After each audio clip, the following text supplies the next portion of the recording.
Hi and welcome. My name's Michael, and in this lesson we're going to talk about binary. To understand subnets, we need to understand network masking. To understand network masks, we need to have an understanding of binary. So let's get started. So I'm here on the binary section of our interactive diagram, and if you remember in the last section when we were talking about addressing and IPv4 addresses, and we looked down into the octets, they have a 0 to 255 range, and each one is made or comprised of an 8-bit binary number. So let's talk about binary numbers, specifically 8-bit binary numbers, and how that's different from our 10-base system that we're used to. So moving back to the binary section here, it's important to think of binary as kind of a light switch. It's either on or off. Those are the only two states of something that is binary. So binary is considered a base 2 number system, meaning it's only made up of two numbers, 0 and 1. And this system is the basis for all binary code used by computers for data and instructions. And so all calculations in a computer are based on transistors that are either in an on or off position. So we're used to a base 10 decimal system containing the numbers 0 through 9 with a 10 represented by 1 in the tens column followed by 0. That would be 10 in a base 10 system. This would be 100. This would be 1000. But in a base 2 system, we're really only dealing with ones and zeros. And so this is not a 10 equals 10. This is a 10 equals 2. Instead of a tens column, a hundreds column, thousands, 10,000s, 100,000, so on and so forth, we have a twos column, a fours column. An eights column, 16, 32, 64, 128, and so forth. And each one doubles, so the next one would be 256, 512, and pretty much on forever, depending on how many, what the length of your binary number is going to be. And since our binary number that we're working with is 8-bit, the same as an octet, the one in the farthest left column is going to represent 128. So a 1 followed by 7 zeros in binary equals 128. So let's come up with some other numbers. So a 1 in the ones column is going to be a 1, so it's just a plus 1. If we have a 1 in the twos column and a 1 in the ones column. So 0, 1, 1 in binary is 2 plus 1 equals 3.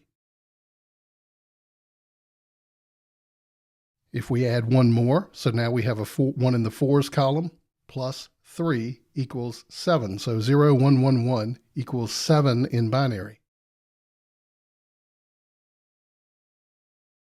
And so it's a really simple system, but it takes a few iterations and some practice to really kind of sink in and become second nature. So some other numbers we could come up with. What if we wanted to represent 64? Well, that's just a 1 in the 64 column. What if we wanted to represent 96? Well, that's less than 128, so it's going to be a 1 in the 64 column, and it's going to be a 1 in the 32 column, which equals 96. If we wanted to represent the number 50, that's going to be a 1 in the 32 column, a 1 in the 16 column, so now we're at 48 plus 2. That's 50. And so now we kind of understand why the range of an octet is everything from 0 to 255.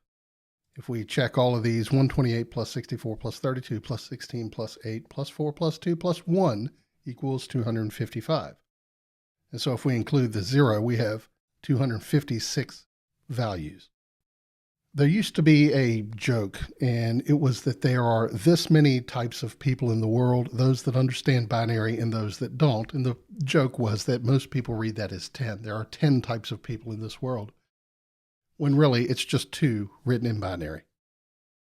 So a couple more examples. Let's say we wanted to represent the number 200. So that's going to be 128 plus 64. Now we're at 192. We add 8, 200. If we wanted to represent 100, that's going to be 64 plus 32. We're at 96 plus 4 equals 100. So as you can see, it's a pretty simple system, but it's important to understand it, particularly when we start looking at binary representation of IPs and then network masking in general. It's also going to be critical when we start performing subnet calculations. So let's talk for a minute about working with IPs in terms of addition, and I've got it up here. And so we have some examples here. We have what looks like 10 plus 10, but is 2 plus 2. We have a 5 plus 5. 7 plus 7, 4 plus 3, 7 plus 3, and 6 plus 3. And so when performing binary addition, there's kind of a legend here underneath where it says binary addition that are the basic rules. And it's similar to base 10 or what we're used to in terms of math. And that 0 plus 0 equals 0, 0 plus 1 equals 1, 1 plus 0 equals 1. However, 1 plus 1 equals 2 written in binary, and that looks like 10, which means we're going to have to carry that 1 just like we do in normal arithmetic. So starting with the first one, 0 plus 0 equals 0, and then 1 plus 1 equals 1, 0. So we're going to get a 100. And we can review what we did here. The ones column is empty, so we added the 2 columns, the 2's column, and then carry the 1 to the 8's column. Likewise with 5 plus 5, 1 plus 1 equals 1, 0. So we bring the 0 down and we carry the 1. The 1 drops down, and then 1 plus 1 equals 1, 0. Moving to 7 plus 7. We have kind of the same thing. We add the 1's column, we carry the 1 to the 2's column, we add the 2's column and carry the 1 to the 4's column and drop it into the carried 1. Do the same with the 4's and the 8's column.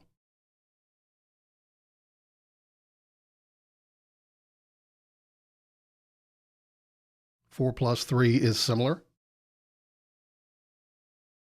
And we know from up here it's 7. So we are 0 plus 1 equals 1, 0 plus 1 equals 1, and then the 1 just drops down. 7 plus 3, so we have 1 plus 1 in the 2's column, or in the 1's column equals 1, 0, so we drop the 0, carry the 1. Now we have 1 plus 1, which is going to be a 10, or a 2 in binary, so we're going to carry another 1. The 0 plus 1 equals just 1, and now we have 1 plus 1 equals, written as 2 in binary. And then last example, 6 plus 3, so 0 plus 1 equals 1, 1 plus 1 equals 1, 0. We carry the 1, 1 plus 1 equals 1, 0. And so that is basic binary math in terms of adding binary numbers. Subtraction is kind of similar, and then multiplication and addition is almost identical to base 10. So something we're going to use more than adding binary is anding binary. So you kind of have and or, so think of it like and. And if we come up here, we have some anding examples. And anding is super simple. So a 0 and 0 equals a 0. And so you think of it kind of like a light switch, right? So if the light switch is off and off, then equals off. If the light switch is off and on, it still equals off because everything needs to be on for the circuit to complete. Likewise, on and off equals off, on and on equals on. So if there are any zeros, they carry down. If there are all ones, the 1 carries down. So 2 and 2, we have a 0 and a 0, which is a 0, and then we have all ones, which is a 1. And these are the same examples from addition. So 5 and 5 is going to be a 5. 7 and 7 is going to be 7. Now, if there were any zeros in here, they would cancel out the 1, and the zeros would drop down. So we have an example of that here with 4 and 3. So 0 in the column is going to be a 0, 0 is going to bring a 0, and then the 1 is going to drop down. Likewise here, there are no zeros, so the 1s come down. And then here we've got one that kind of illustrates it as well. We have an off and an on, which is going to produce an off, and then we have on, and an on. And so the reason I bring up ANDing is this is something we're going to use a fair amount with subnetting calculations, particularly in terms of finding the starting and ending IP addresses in a range of a subnet. And so binary is a really simple concept. It's really easy to work with. If you've never done it before, there's a little bit of a learning curve. You kind of have to iterate through it. I'd encourage you to come in here. You can noodle around with this little 8-bit binary number helper all you want. Your PC probably has a built-in calculator that can be used in a binary mode. Likewise, there are lots of binary calculators on the internet. It's simple, but it's really important to understand before we move into the next few sections. This lesson is now complete. Thanks for watching.